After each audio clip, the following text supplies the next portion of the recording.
Reaksyon ni Badang sa mga sinabi ni Looney at Apex. Jonas nagpasalamat sa hari ng tugma.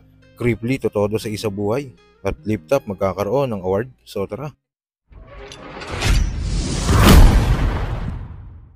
Isa nga si Badang sa mga naunang bumatel sa Flip Top. Una niyang battle kontra Harlem noong 2011 pa. At kung hindi ako nagkakamali, huli niyang battle sa Flip Top kontra Apex taong 2017. At ang huli niyang record ay 5-12. Naging talunan nga si Badang sa Flip Top at kapansin-pansin na maraming may ayaw sa kanya.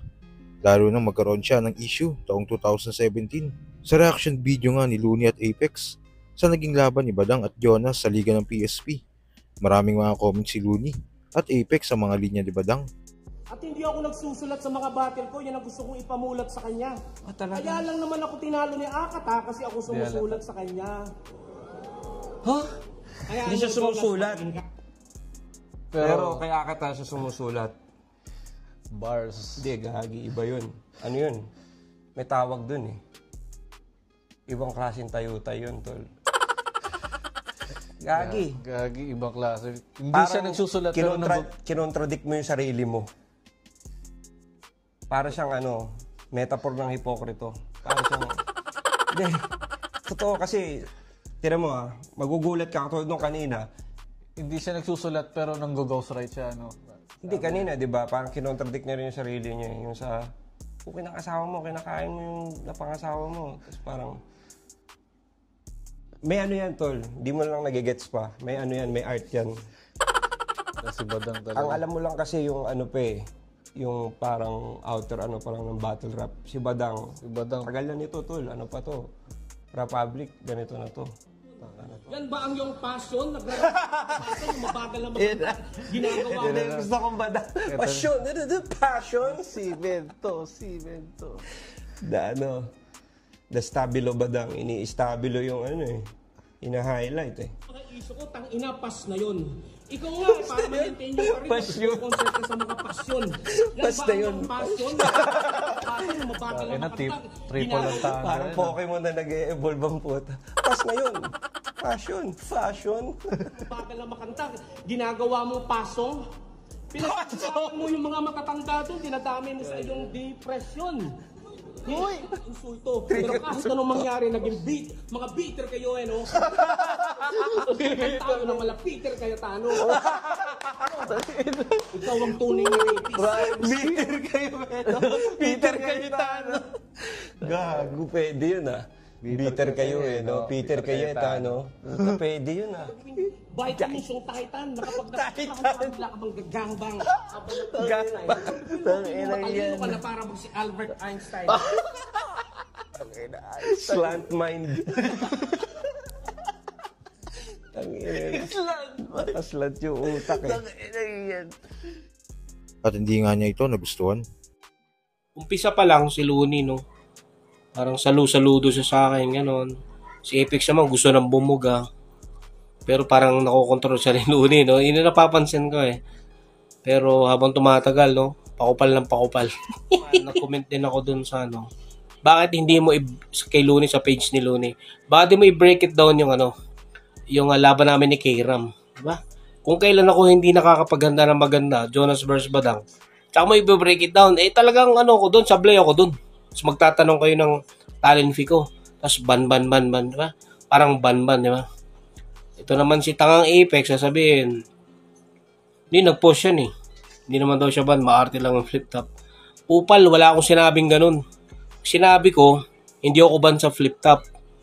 Ayaw lang ni Enigma makisawsaw sa issue. Yan ang gusto kong patunayan sa'yo. Bakla ka kasi, puro ka tsupa kay Boss Lots Ito naman si Looney, wala naman peace, okay lang. Sarcastic talaga. Sabi nga ng iba ng comment, hindi naman daw sarcastic yun. Pinagtitripan ako. Ano ngayon? At least pinagtitripan ako ng mga adik. Yun ang mga trip nila.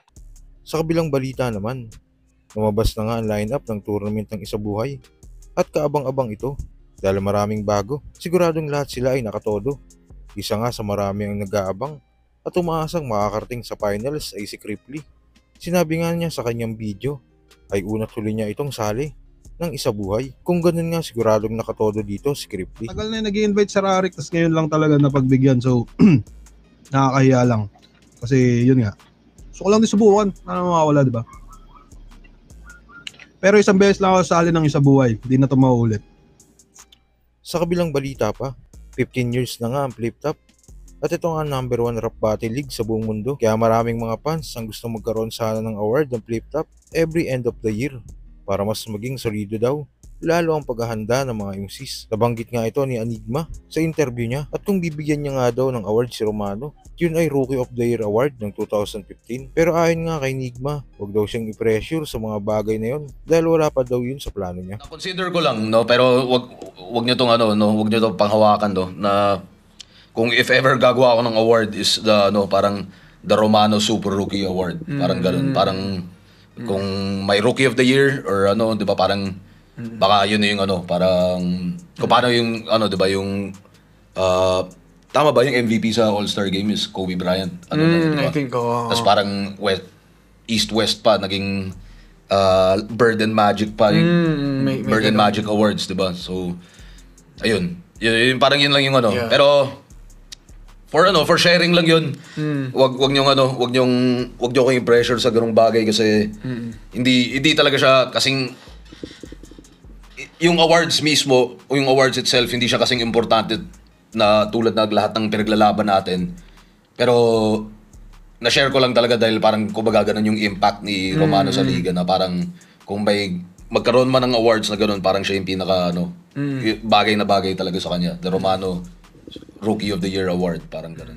At sa uling balita sa muling pagbabalik nga ng Break It Down ni Looney matapos ang 9 na buwan. Pangbungad nga ang labang Jonas vs Badang na mula sa PSP. Sa reaction video nga ni Looney at Apex, may napansin silang mga maling gawa ni Jonas. Di naman titignan ito ni Jonas bilang kasiraan, bagos lalo pa siyang namotivate dahil marami pa daw talaga siyang kailangan ayusin. Round 1 game! Rebatan lang pala. Doon ako natatawa minsan eh. Pag nagre-rebat ka ng marami, tapos pag yung iba hindi nag-landing, round 1 game. Risk siya eh. Na kung gusto mong magpasikat, risk mo yan. Parang risk mo yan na iti-take mo na pag hindi yan nag-work, sira yung... Kasi para sa akin yung rebuttal, kasama yun sa opener ng round mo eh. Hindi siya parang wala lang pag hindi siya gumana. wala lang na porket nagsalita ka lang Kasi dyan. inumpisahan niya lang ng gano'n. Oo nga eh. Yun nga, Diba? Kung tama ka, kung inumpisahan niya ng gano'n, diba? Mas malakas yung... may reaction siya. Tsaka yung niya, kumbaga malinis pa yung Intro niya. intro niya, tsaka hindi siya huhusgahan agad na, yan ba yung mga bars?